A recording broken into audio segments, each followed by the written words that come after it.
नमस्कार. मनोसंतुलन उपक्रमामध्ये मी डॉक्टर जितेंद्र गांधी आपलं सर्वांचं स्वागत करीत आहे. आज जो विषय मी आपल्यासमोर मांडणार आहे तो विषय आणि त्या विषयाचं शीर्षक असं आहे की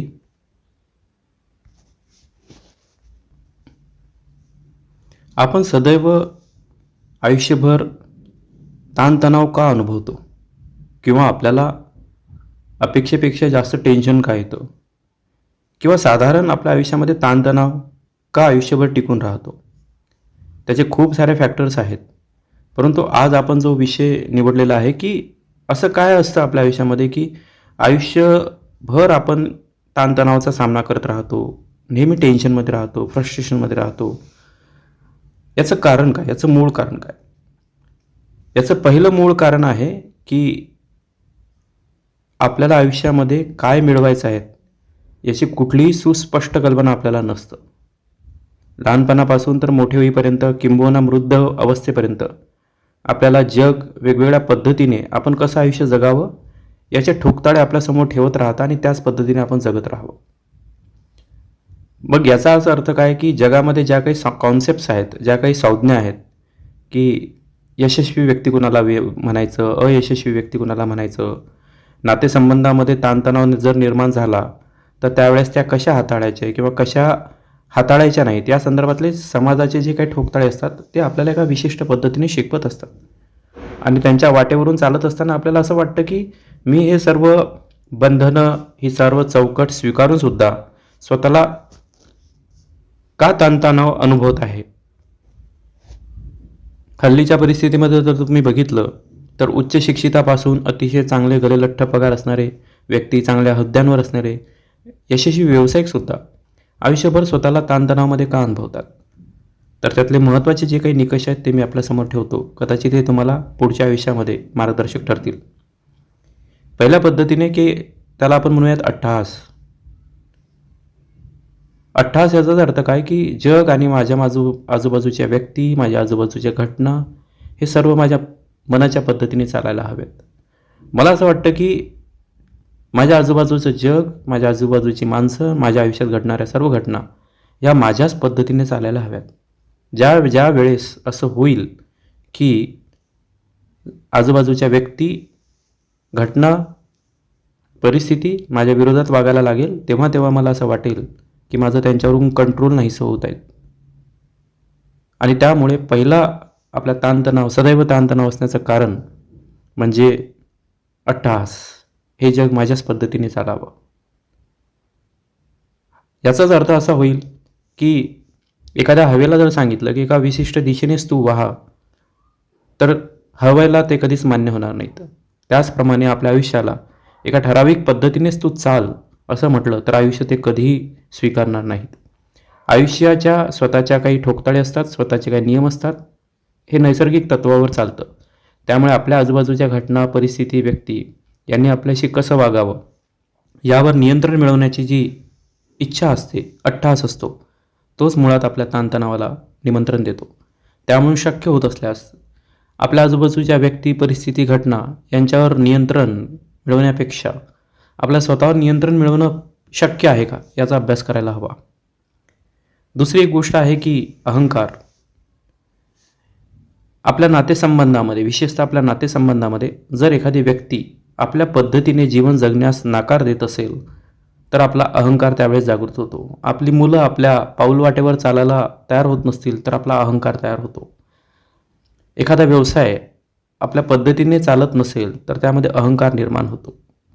त्यामुळे मोहातून अहंकार निर्माण होतो आणि अहंकारातूनच ताणतणाव निर्माण होतो. पहिला जे सांगितलं ते अट्टहास की माझ्याच पद्धतीने जग चालावं. अहंकार याचाच अर्थ काय की माझी चौकट कोणीही मोडू नये. परंतु निसर्गाला हे मान्य नसतं. परिवर्तन हा जगाचा नियम आहे. त्यामुळे तुम्ही निर्माण केलेली वैचारिक, बौद्धिक, आर्थिक, व्यावहारिक, कौटुंबिक चौकट कोणीतरी मोडणारच. आणि त्या मोडलेल्या चौकटीला न स्वीकारणं म्हणजेच अहंकार. त्यामुळे आपापल्या आजूबाजूच्या व्यक्ती, परिस्थिती वेगवेगळ्या पद्धतीने जगाला एक्सप्लोर करतील आणि त्यांना करू देणं हेच आपल्यासाठी स्वास्थ्याचं आहे. त्यामुळे अहंकार जोपर्यंत तुमच्या मनामध्ये आहे की मीच सर्वश्रेष्ठ, माझेच विचार महत्त्वाचे आणि माझ्याच पद्धतीने जग चालावं, माझ्याच पद्धतीने सर्व व्यवहार व्हावेत, हा अहंकार जोपर्यंत आहे तोपर्यंत तुम्ही कायमस्वरूपी ताणतणावात राहणार. विशेषतः नातेसंबंधसुद्धा मी म्हटलेल्या टर्म्स आणि कंडिशन्सवरच चालाव्यात, हा सुद्धा एक अहंकारच आहे. तिसरं महत्त्वाचा घटक आहे की तुलना. सतत तुलना करत राहणं. आपली तुलना इतरांशी करत राहणं, आपलं दिसणं, आपलं असणं, आपली आर्थिक स्थिती, आपली शारीरिक स्थिती, आपला हुद्दा, आपली व्यावसायिक स्थिती, आपली आर्थिक स्थिती कायमस्वरूपी तुलना करत राहणं. आणि ही तुलना अशीच आहे की मी अशा एका रस्त्यावर प्रवास करेल की ज्याच्या समोर माझ्या गाडीच्या समोर कुठलीही गाडी नसणार. असं कधीच होणार नाही. तुम्ही आयुष्यात जेव्हा जेव्हा तुम्ही रस्त्यांवर प्रवास करणार तेव्हा तुम्हाला असं लक्षात येईल की तुमच्यापेक्षा काही गाड्या, काही वाहनं पुढं आहेत आणि काही वाहनं मागे आहेत. तुम्ही कितीही स्पीड वाढवली तर गाडीचा ॲक्सिडेंट होईल, परंतु कुठल्याही क्षणी असं कधीच होणार नाही की फक्त तुमचंच वाहन पुढे आहे आणि त्याच्यापुढे कुठलंही वाहन नाही. त्यामुळे निसर्गाचा नियम आहे की वेगवेगळ्या पद्धतीने प्रत्येक माणसाचं अस्तित्व हे निसर्गालाच मान्य आहे.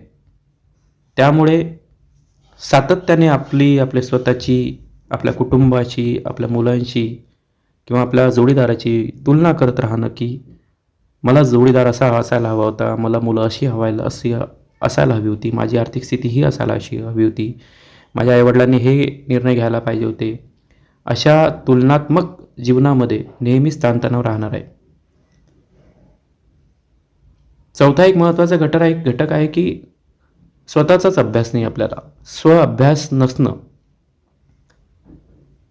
नसणं म्हणजे काय की माझ्या क्षमता काय आहेत, माझ्या कुवत काय आहेत, मला आयुष्यामध्ये काय मिळवायचं आहे आणि काय मिळवण्याची मला गरजच नाहीत, याचा स्वअभ्याससुद्धा असणं अपेक्षित आहे.